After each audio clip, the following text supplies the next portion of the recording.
Hebreus, capítulo 11, e o versículo 1.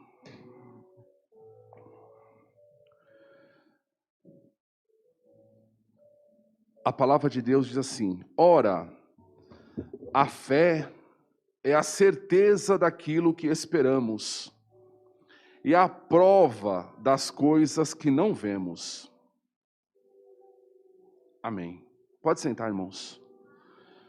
Ora, a fé é a certeza daquilo que esperamos e a prova daquilo que não vemos. A fé é o firme fundamento das coisas que não se veem, né? Como diz na Ark. Esses dias, irmãos, eu passei por uma experiência que me levou a meditar nesse assunto, nesse texto. Como os irmãos sabem, temos amigos, pastores ali no Ceará, e um me ligou dizendo que uma das igrejas ali no sertão cearense, o proprietário tinha pedido o imóvel da igreja e precisava entregar o imóvel, e a igreja simplesmente não tinha para onde ir. E ele procurou alguns lugares naquela cidade para alugar, para colocar a igreja para congregar, e não achou nada de aluguel. E a igreja estava fazendo culto, irmãos, no ar livre. Se encontrava como se num terreiro que chama lá, né, quem é do Nordeste sabe, e fazendo culto ali, até que se conseguisse um local. E ele achou um terreno, e o proprietário do terreno queria 15 mil reais na compra daquele terreno. E junta aqui, junta ali, juntou 1.500 e falou para o camarada: segunda-feira eu te pago. Isso era uma quinta. E eu falei: mas como que você vai fazer? Não sei. Deus dará. A igreja é de Deus. O povo que está lá foi por Jesus, e Jesus sabe que eles precisam de um teto para congregar. E eu fiquei aflito, irmãos, me colocando no lugar daqueles irmãos. Quando chegou na segunda-feira, eu falei com ele, ele falou: e aí? Eu falei para ele: e aí? Ele falou: nada. Ele falou: mas o dono do terreno está com Covid. Tá bem, está em casa, mas está com Covid, está em isolamento. Falou que não pode receber a gente. Ele falou: ainda bem que não pode, porque a gente não tem o dinheiro. Então ele vai ter que esperar mais uma semana, por causa do isolamento, e até lá, Jesus vai entrar com a providência. E eu vou dizer uma coisa para os irmãos: todos os dias eu mandava mensagem para aquele camarada. E pelo menos 2 vezes na semana, eu liguei para ele: pastor, e aí? E eu fiquei impressionado, irmãos, com a calma. Jesus está no controle. Jesus está no controle. Vai dar tudo certo. Mas você é maluco? Como assim? Quem tem que fazer alguma coisa? Jesus está no controle. E sexta-feira agora, irmãos, um irmão aqui de São Paulo ligou para ele e falou assim: está depositado o valor integral do terreno. O irmão foi lá e isso me fez refletir, irmãos. Eu falei: que sentimento é esse que há no coração do cristão, que no momento como este, ele simplesmente descansa? Você pode reparar uma coisa: a sociedade moderna, o mundo hoje, ele tem sérias dificuldades para lidar com alguns assuntos do cristianismo. O mundo hoje, por exemplo, o mundo não vai entender jamais o que é graça, o que é santificação. O mundo tem sérias dificuldades, irmãos, para lidar com a justificação. A pessoa do mundo não entende esse negócio de justificação. Como assim? A pessoa fez e matou e aprontou e não sei o que, não sei o que. Aí vai para a igreja, fala que aceita Jesus e que agora é justo e vai para o céu. Enquanto que eu nunca matei, nunca roubei, eu vou ser condenado. É isso mesmo. É isso mesmo que a Bíblia diz. O mundo jamais vai entender, irmãos, a questão da justificação. Mas tem um assunto, irmãos, que o mundo gosta, que é fé. Você já reparou que as pessoas do mundo gostam de falar sobre fé? Elas gostam de falar que a fé é necessária, que a fé é uma virtude nobre, a fé te levará ao sucesso, acredite que você pode. O mundo gosta de falar sobre fé. Frases como essa, irmãos, colocam a fé como uma virtude altamente admirada pelo mundo. O mundo admira a fé. Mas qual é a razão, irmãos, de o mundo ter uma visão tão florida acerca da fé? Será que a fé é tão florida assim, irmãos? Sabe por que o mundo, irmãos, gosta de falar sobre fé? Porque a fé do mundo, irmãos, está baseada nele mesmo. Nessa ótica, a fé é vista como uma força que há dentro de você e que te levará a ser aquilo que você deseja ser. É uma espécie de pensamento positivo. É uma espécie de conjurações, ou seja, coisas que você fala sobre você mesmo e que simplesmente acontecem. Essa é a fé do mundo. Alguém diz assim, eu tenho tanta fé que toda semana eu jogo na loteria. Eu lembro do meu pai, nordestino, quando ele saía, ele dizia assim, eu vou ali fazer uma fezinha. Olha o nome do negócio, fé. Quem aqui faz uma fezinha antes de ser crente? Rosário, a senhora tem cara de que faz uma fezinha, olha só, né? Então a pessoa fala, eu tenho fé, então eu vou lá fazer uma fezinha para ver se eu ganho. A fé do mundo, irmãos, leva as pessoas a olharem para elas mesmas e enxergarem nelas o potencial que elas têm. Irmãos, se isso é fé, estamos perdidos. Se fé é nós olharmos para nós mesmos, estamos perdidos. Pelo menos eu estou perdido. A fé bíblica é justamente o contrário.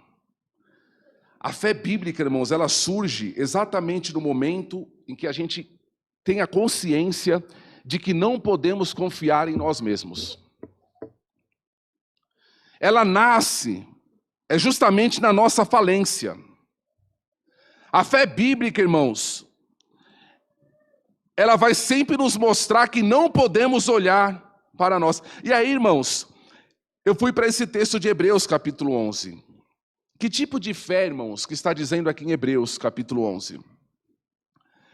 Esse livro, irmãos, foi escrito para encorajar os irmãos que estavam passando por grandes lutas.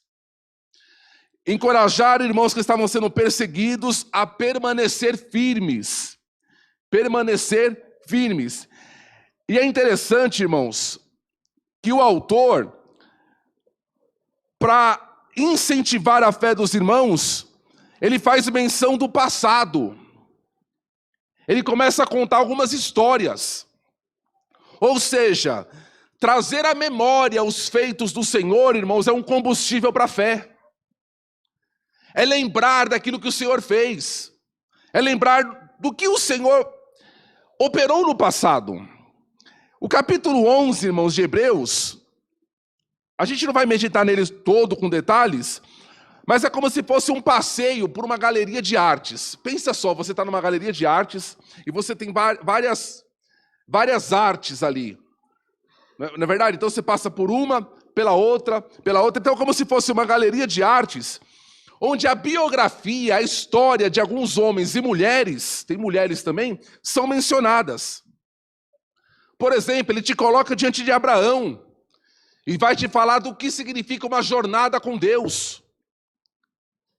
Ele vai te colocar diante de Moisés e vai falar qual foi o valor do homem que recusou ser chamado filho de Faraó.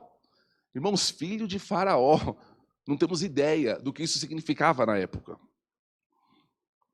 Vai te colocar diante de Noé e mostrar o seguinte: este homem aqui construiu um barco quando nunca havia chovido. Você sabia que não existia chuva antes do dilúvio?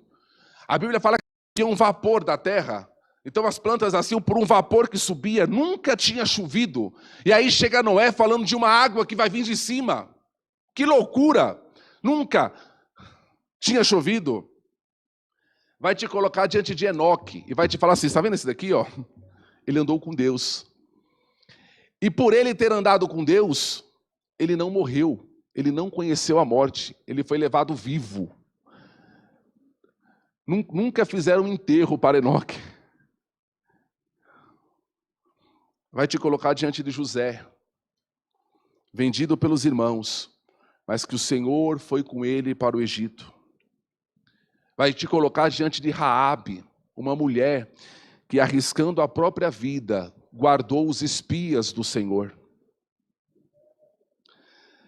Irmãos, a fé apresentada neste capítulo, a fé genuína, a fé verdadeira, é algo extremamente radical. A fé é algo radical.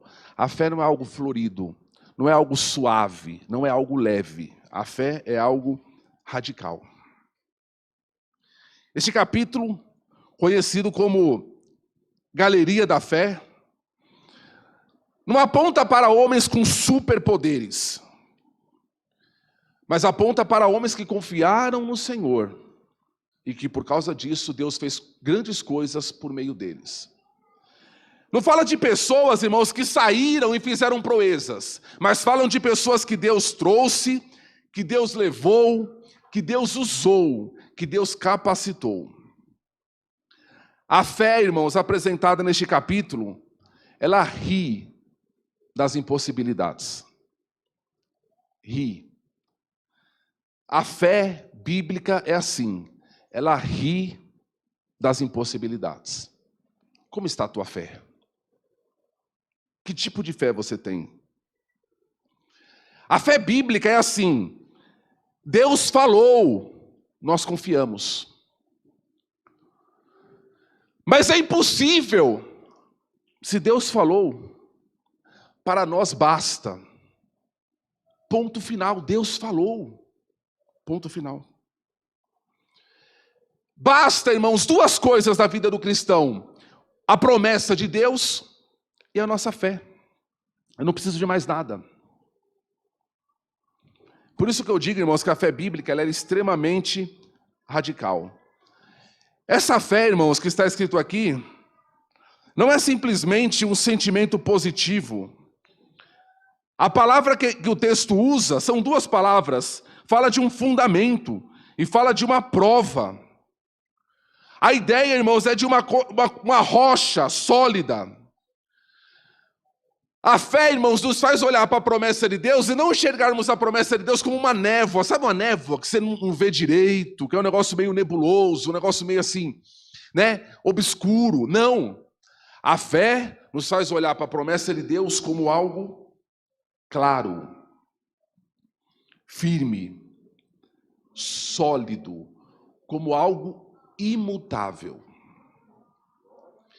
Deus falou.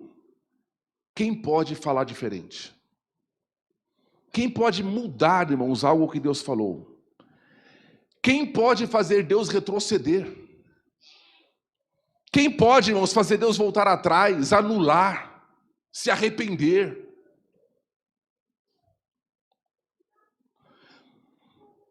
Irmãos, isso não significa que a pessoa que tem fé, ela nunca vai vacilar, ela nunca vai temer, não.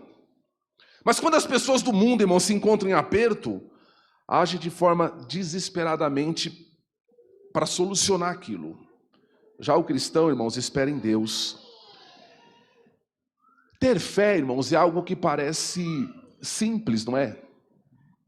Eu olhava para aquele pastor com aquele compromisso, com a palavra que ele tinha dado, o nome da igreja envolvido, o nome de Jesus envolvido, irmãos. Parecia tão simples. Ele crer, ele confiar. Mas a fé é algo radical. É algo de outro mundo. É um mistério.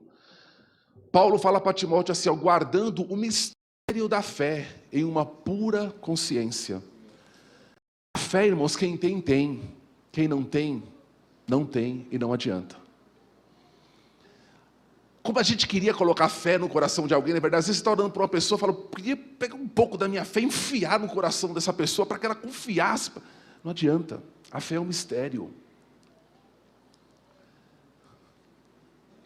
Eu sempre gosto de dizer, irmãos, que a fé faz a gente falar uma língua que nós mesmos não entendemos. E ficamos alegres com isso. Que maluquice! Como que você fala algo que você mesmo não sabe o que significa e ainda fica feliz com isso? A fé, irmãos, nos faz ter saudade de um lugar que nós nunca fomos. Eu nunca fui no céu. Você já foi no céu? Eu nunca fui no céu. Mas eu tenho saudade do céu. Parece que eu vim do céu a semana passada. Eu quero voltar para lá. A fé faz você ter saudade de um lugar que você nunca foi. É um mistério. E esse capítulo, irmãos, ele nos convida a confiarmos em Deus, confiarmos em Deus em relação ao nosso futuro, com base no passado, olhando para trás. É uma convicção naquilo que eu espero, ou seja, fala de futuro baseado naquilo que eu não vejo. E quando a Bíblia fala, irmãos, que é uma prova daquilo que se não vê, está falando aqui do passado também. No versículo 3, diz assim, ó, pela fé entendemos que o universo foi criado pela palavra de Deus. Você viu o mundo ser criado? Você estava lá quando Deus disse, haja luz?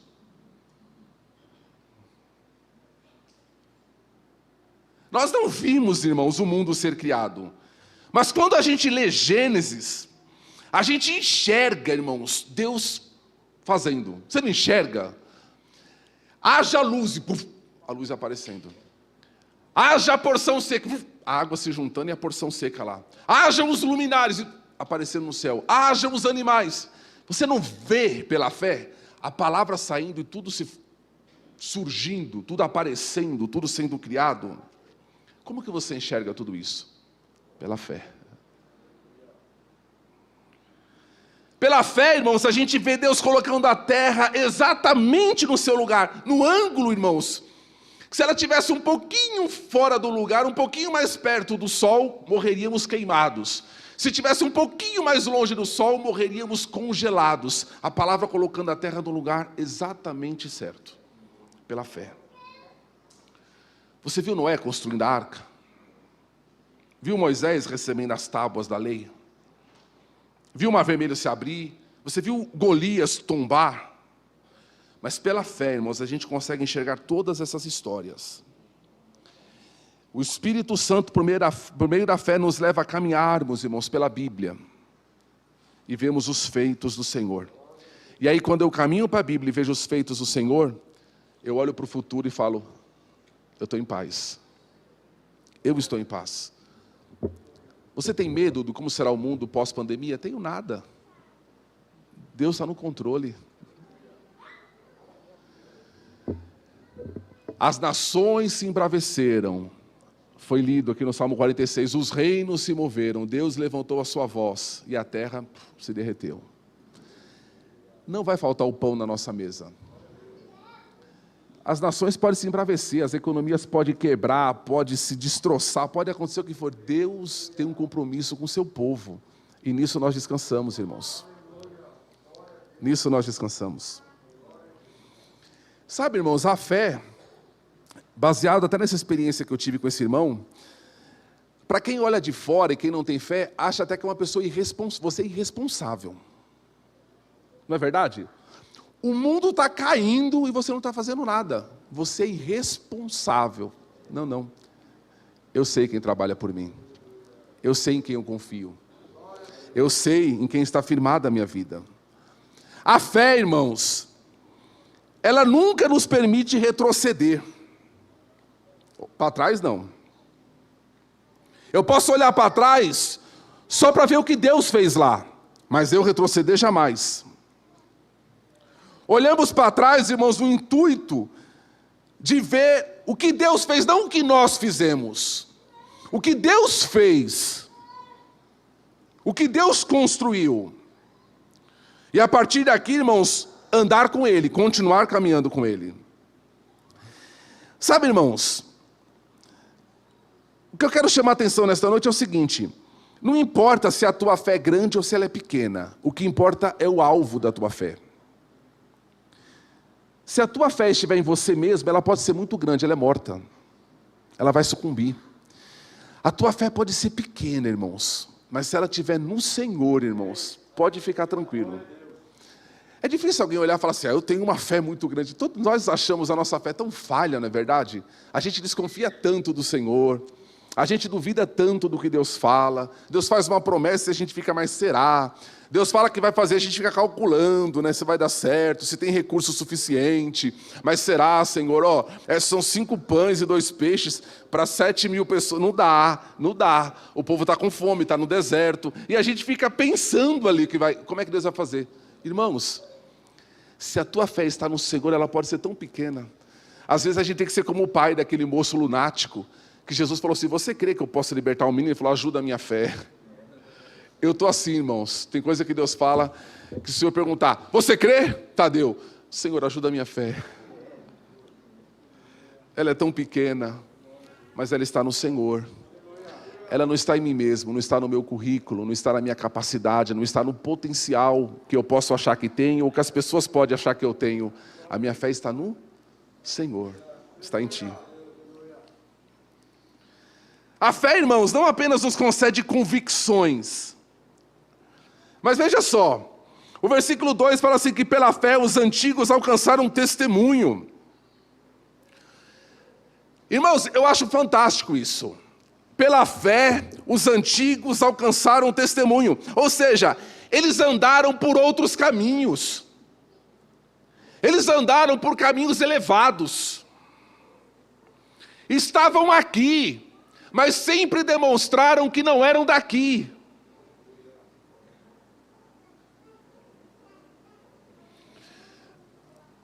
Era como se os olhos de Deus estivessem constantemente sobre eles. E o Senhor fazia questão de acompanhá-los e de mostrar, eu estou com ele é meu. Moisés, registra aí, que foi Moisés que escreveu o Pentateuco, registra aí que José foi vendido e que foi levado para o Egito, mas também registra que eu fui com ele, porque eu gostava de andar com ele. Registra aí, Moisés, que José foi parar na prisão, mas registra que eu estava com ele. Eu entrei com ele lá, porque eu gostava de andar com ele. É um outro caminho, irmãos. A Bíblia vai chegar a dizer, irmãos, que eram homens que o mundo não era digno. Eles eram diferentes, eles andavam em outra esfera. Pela fé, entendemos, verso 3, que o mundo foi criado. Irmãos, a fé nos dá entendimento das coisas. Pode ser o irmão mais simples, irmãos, a pessoa mais iletrada. Ela lê isso daqui, irmãos, ela vai enxergar Deus criando, ela vai enxergar Deus fazendo. Como pode ser a pessoa mais culta, se ela não tiver fé, ela não vai entender. Pode ler e reler, ela não vai entender, irmãos. É pela fé que entendemos. Pela fé, Noé entendeu que era necessário construir um barco. Versículo 6 fala que sem fé é impossível agradá-lo. Sem fé é impossível conhecê-lo. Sem fé é impossível se chegar a ele. Olhe para a jornada de Abraão. Quer andar com Deus, irmãos? Precisa ter fé. É uma jornada radical. Abraão, diz a Bíblia, que andava de cidade em cidade. Mas ele olhava para onde? Morava em tendas, porque olhava para uma cidade que tem fundamento. Ele ia para uma cidade com o Senhor, ele falava, ainda não é essa. Aí ele ia para outra, também não é essa. Aí ele ia para outra, não, também não é essa.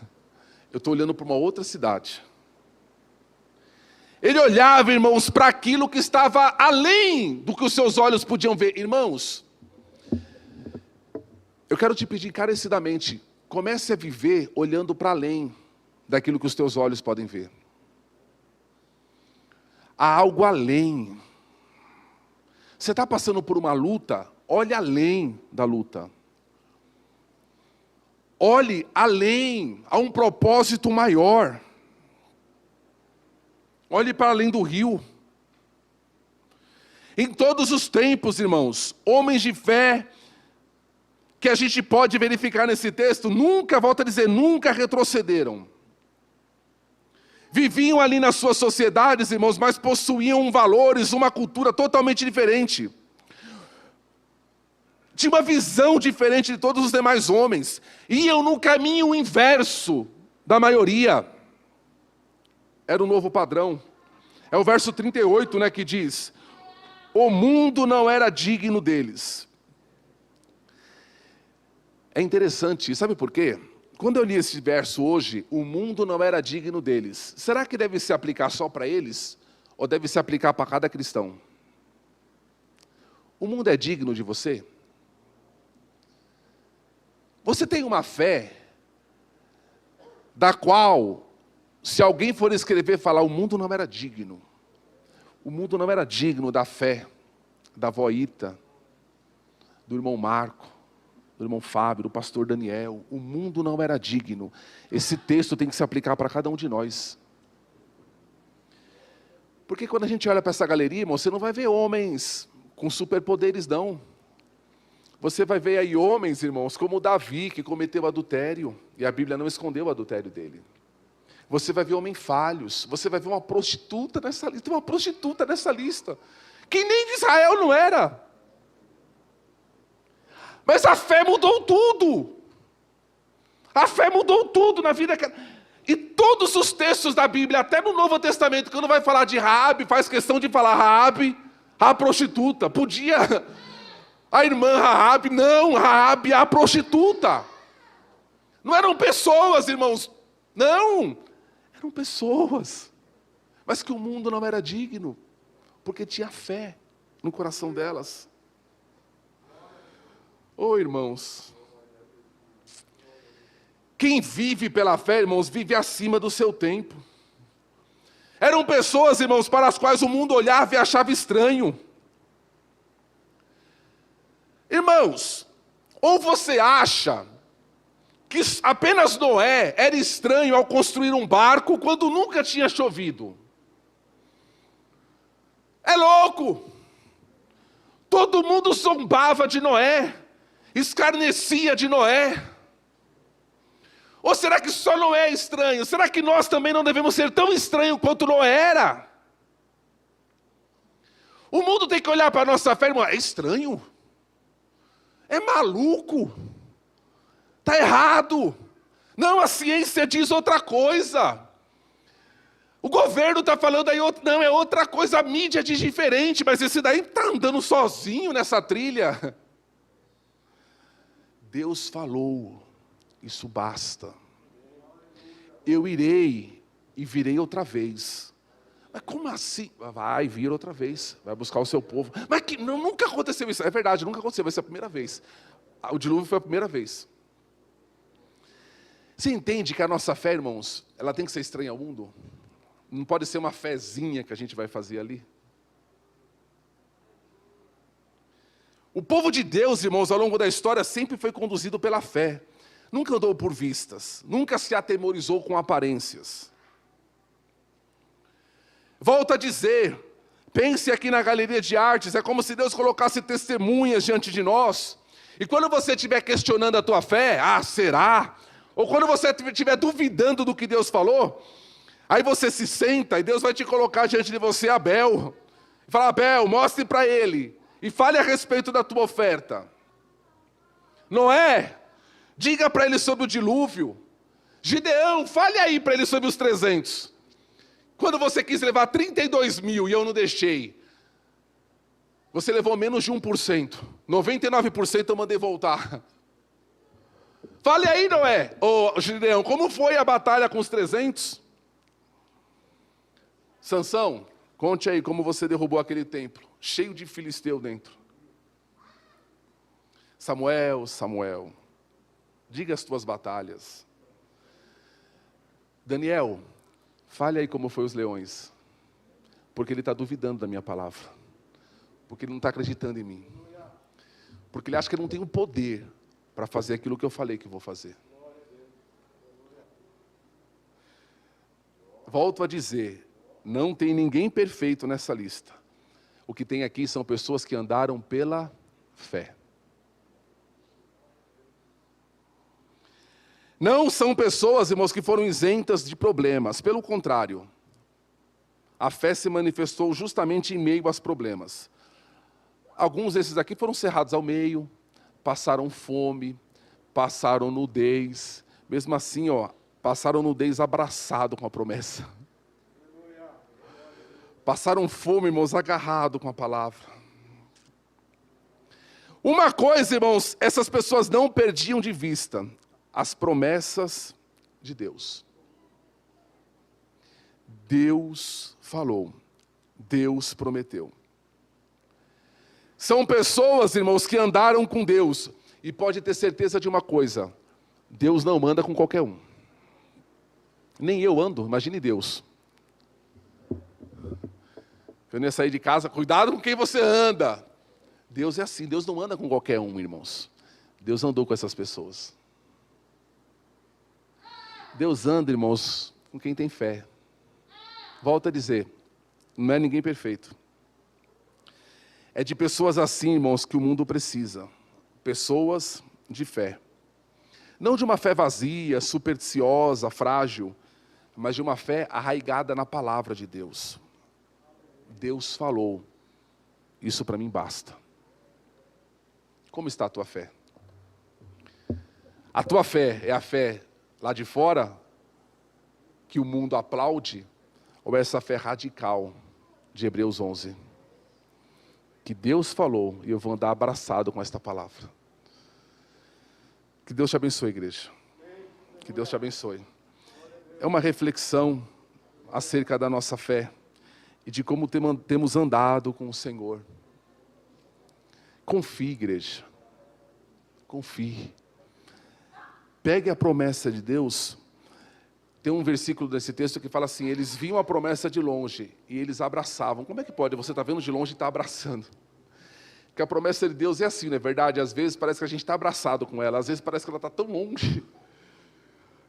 Tem momento que a promessa de Deus parece que está ali, tão perto da gente. Daqui a pouco Deus parece que arrebata ela e leva lá para Marte. Ela fica tão distante. Aí daqui a pouco Deus traz para perto de novo e a gente abraça. E a gente continua caminhando, confiando na palavra do Senhor. Fiquemos em pé.